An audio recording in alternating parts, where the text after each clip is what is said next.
Bonjour, aujourd'hui nous sommes au sein du ministère de l'Éducation nationale et nous avons comme invité M. Massamba et nous aimerions quand même lui poser quelques questions sur l'importance de l'éducation aux médias parce que nous avons vu qu'au niveau du centre du ministère de l'Éducation nationale, il y a télé-école qui forme des étudiants plutôt et des élèves. Quelle importance, M. Massamba, sur l'éducation des médias? Merci. Moi, en tout cas, de toute façon, en tant que Massamba Gueye, ancien chef de division de la communication du ministère, je suis extrêmement satisfait et content de voir l'ampleur aujourd'hui que les médias prennent dans le système éducatif du Sénégal. Mais surtout la volonté des partenaires du ministère et du ministère d'aller trouver les enfants là où ils sont. Parce que le grand frein que nous avons par rapport à l'apprentissage des leçons ou bien des acquisitions de savoir à la maison, c'est l'obstruction qu'est la télé, l'obstruction qu'est l'Internet, l'obstruction qu'est la radio. Et cette obstruction-là, transformée en force, je pense, donne la possibilité à l'enfant d'avoir un système continu d'acquisition à l'information.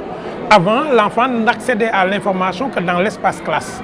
Avec l'enseignement par la télévision, par les médias, comme on le fait dans les grands pays, je pense qu'aujourd'hui, on a une dématérialisation de l'espace de cours et une possibilité pour l'enfant d'avoir des moments d'organisation interne de l'acquisition du savoir.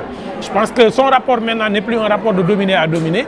Il n'est plus considéré comme quelqu'un qui ne sait rien, quelqu'un qui a un potentiel et qu'il faut mettre en perspective. Donc, je suis très content de voir que ce système-là prend pied aujourd'hui au ministère. Donc, ici au niveau du stand du ministère de l'Éducation nationale, nous avons comme thème le numérique éducatif.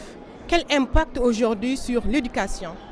J'avais dit dans ma thèse qu'on ne peut pas enseigner le français, qui était ma discipline d'enseignement, à un élève dont on ignore le contenu du MP3. En ce moment, c'était les MP3.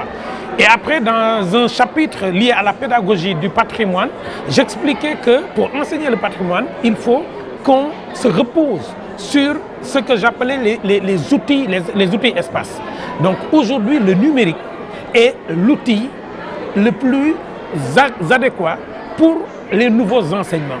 Parce que l'enfant qui manipule l'informatique, qui manipule les outils numériques toute sa vie, lorsqu'il le rencontre à l'école, n'est pas dans une discontinuité psychique, il est dans un prolongement de ses acquis sociaux. Et ce qui est important, c'est que l'école ne dérègle pas les acquis sociaux, mais permet de les stabiliser et de les convertir en opportunités d'acquisition de compétences. C'est pourquoi je pense que le numérique est l'avenir et le présent de l'école. On tourne le dos au numérique, on tourne le dos à l'ouverture du monde et on tourne le dos à la qualité de nos enseignements. Pour que nos élèves soient opérationnels, il faut qu'ils soient, en ce moment où nous avons des universités virtuelles, nous avons un enseignement à distance où nous inscrivons les enseignants sur des plateformes numériques. Il faut prédisposer nos étudiants et nos élèves à sortir et à être autonomes. Et je pense que la thématique du numérique à l'école, je pense que c'est une thématique qui doit être éternelle, pas juste pour une foire ou pour une année.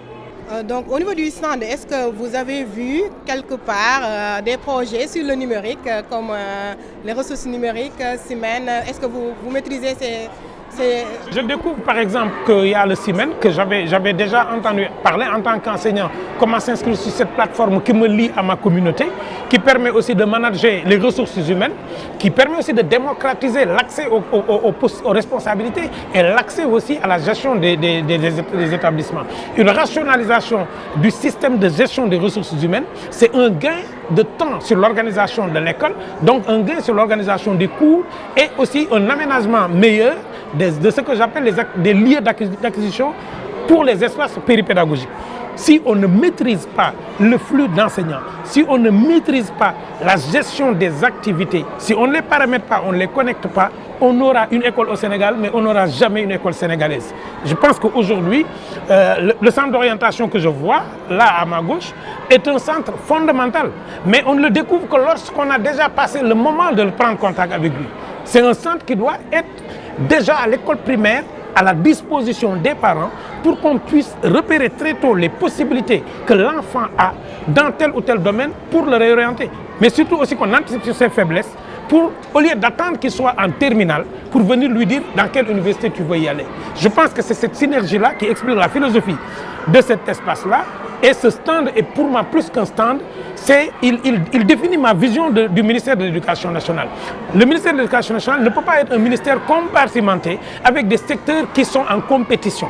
Il ne peut être qu'un ministère où les différentes entités sont en synergie, comme l'espace est éclaté ici, dans ce stand-là. C'est comme ça qu'il faut piloter ce ministère-là. Et je pense que c'est pourquoi on a une philosophie d'un open space.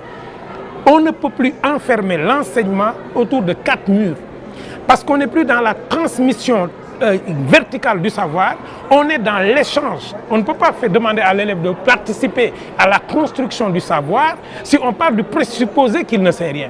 Si on part du présupposé qu'il a des prédispositions qu'il faut mettre sur orbite pour lui permettre, lui, d'aller sur les bons rails, il faut que les divisions du ministère, les départements du ministère, les politiques du ministère soient en connexion. Et qui peut le faire? C'est l'espace de communication. C'est pourquoi il faut renforcer la direction de la formation et de la communication. Il faut renforcer la direction de la télévision, la division de la radio-télévision scolaire et lui donner sa fonction de construction d'outils pédagogiques. Parce que nous, on a appris avec la méthode CLAD.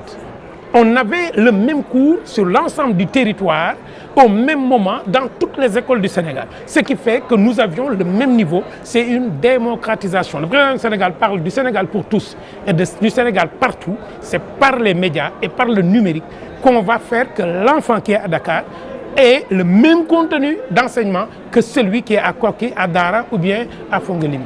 Donc maintenant, quel mot pour cette belle initiative de Téléécole? Bon vent à Téléécole et toutes mes félicitations. J'étais au début du projet. Je vois que le projet prend de l'envol. Mais le jour où on aura des antennes de Téléécole sur l'ensemble du continent africain, on aura un pays qui s'appellera Afrique et des enfants africains qui vont conquérir la Chine et le Japon. Merci beaucoup.